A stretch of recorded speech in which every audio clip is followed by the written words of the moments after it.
Good morning बंधुरा आमी माम्पी आमार नतून आरेकटी ब्लगे तोमादेरके वेलकाम। तो आज के रविवार सकाल सकाल उठेई देखो आमी फुल गाछेर काछे एसेछि। तो देखो फुल गाছে कटा चंदन जबा फुल फुटेছে, এইদিকে ছোট ছোট টগর ফুলও ফুটেছে। তো এরপর চলে গেলাম আমি রান্নাঘরে আমার ছেলের খাবার বানানোর জন্য, কারণ আমার ছেলে ঘুম থেকে ওঠার আগে ওর যদি খাবারটা বানিয়ে রাখি তাহলে আমার ভালোভাবে খাবারটা বানাতে পারি, না হলে বানাতেই পারি না, কারণ ঘুম থেকে ওঠার পরে আমাকে। তো দেখো সকাল সকাল চন্দন করে চলে এলাম, কারণ আজকে একটু তাড়াতাড়ি স্নান করে নিলাম, কারণ আমার ভাইজিকে আজকে আমরা দেখতে যাব। এদিকে বাবা বাড়ি থাকবে একা, সেই কারণে বাবার জন্য প্রথমে রান্নাবান্না করে রেখেই যাব। এদিকে আমি ভাতটা বসিয়ে দিলাম, অন্যদিন মাই দেয় কিন্তু আজকে আমি ভাতটা বসিয়ে দিলাম। সকালবেলা থেকে মনে মনে যেটাই ভাবছিলাম সেটাই হলো, বৃষ্টির কথাই চিন্তা করছিলাম, এদিকে বৃষ্টিই পড়ছে। তো দেখো কোনো জায়গায় যাওয়ার সময় যদি এরকম বৃষ্টি হয় কারোর ভালো লাগে বলো তো, কিন্তু কী করবো, বেরোতে তো হবে এই কারণ এর আগেও আমাদের যাওয়ার কথা হয়েছিল, সেই কারণে আমরা যাইনি। আর আমার ভাইয়েরও ফোন করে বলে দিয়েছে যে যদি সাইক্লোনও হয়ে যায় কিংবা আমফান ঝড় হয় তাও আমাদেরকে এই ঝড়ের মধ্যে নাকি যেতে হবে, কারণ ওর বয়স, আমার ভাইজির বয়স 1.5 মাস থেকে 2 মাস হয়ে গিয়েছে। কারণ শুধু আমরা ফোনের মধ্যেই ওকে দেখি, আর ফোনের মধ্যে ভিডিও কলে দেখি আর ভাবি যে কবে যাব। তো দিন আজকেই ঠিক হয়ে গেছে, তার মানে আজকেই যেতে হবে। এইদিকে দেখো আমার বাবা কালকে শনিবার ছিল, তো শনিবারে উপোস করে থাকে, বড় ঠাকুরের বার করে, সেই জন্য না খেয়েছিল। তো আমরা গিয়ে তো ওখানেই খাওয়া দাওয়া করবো, আর এখানে তো বাবার জন্য রান্নাবান্না করে রেখে যেতে হয়, আমাদের আস্তে আস্তে ঠিক সন্ধ্যে হয়ে যাবে, সেই কারণেই বাবার জন্য রান্নাবান্না করে রাখছে। তো এদিকে দেখো পুঁই শাক, আলু আর মাছের মাথা দিয়ে একটা চচ্চড়ি।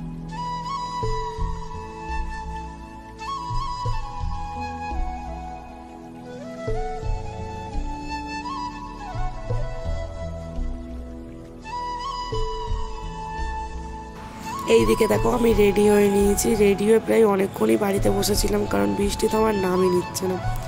আর আমার ছেলে দেখো বৃষ্টি হচ্ছে, গায়ে ওর জল লাগছে, তাও ওর আনন্দ লেগে গেছে যে ও ওর বোনকে দেখতে যাবে, সেই কারণে দেখো এখানে নাচানাচি করছে।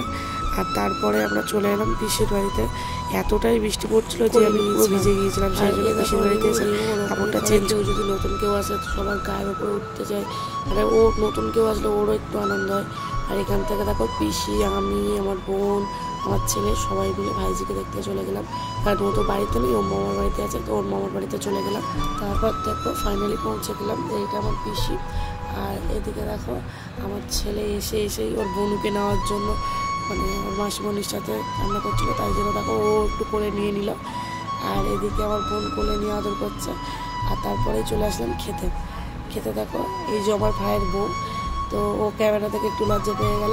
আর এদিকে দেখো ভাত, ডাল, একটা ভাজা, খুবই সুন্দর ডাল ভাজা, সেটা দেখো আমিও খেতে বসে পড়লাম।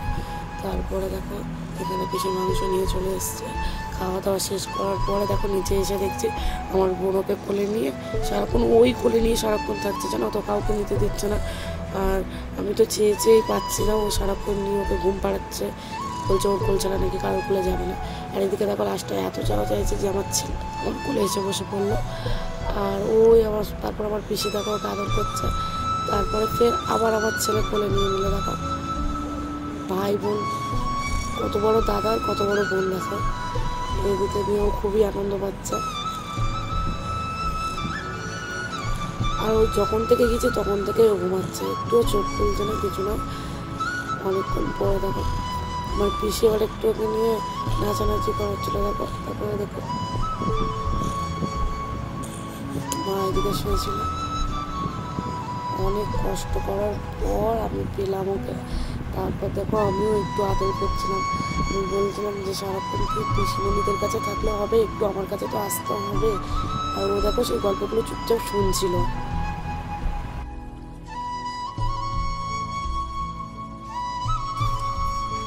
এদিকে আদর আর শেষই হচ্ছে না দেখো, আর যখনই আমি নিচ্ছি তখনই ওর নেওয়া দরকার লাগছে। সেই আশা থেকে শুধু ওই একাই নিয়ে রেখে দিয়েছে, কারোর কাছে আসতে দিচ্ছে না।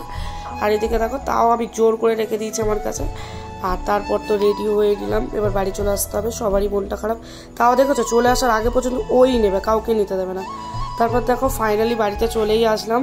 দিয়ে বাড়িতে আসার পর আর আমার ছেলে যেখানে থাকবে, বাড়ি হোক বাইরে, যেখানে এদিকে রাতে ডিনারে ছিল রুটি আর তরকা। আজকে ভিডিওটা এই পর্যন্তই থাকলো, যদি ভালো লেগে থাকে অবশ্যই একটা লাইক করে দিও, আর যারা আমার ফেসবুক পেজ থেকে দেখছো তারা অবশ্যই আমার পেজটিকে ফলো করো। আর যারা ইউটিউব থেকে দেখবে তারা অবশ্যই আমার চ্যানেলটিকে সাবস্ক্রাইব করবে। আর কারা রুটি তরকারি খেতে ভালোবাসো প্লিজ কমেন্ট করে জানাও।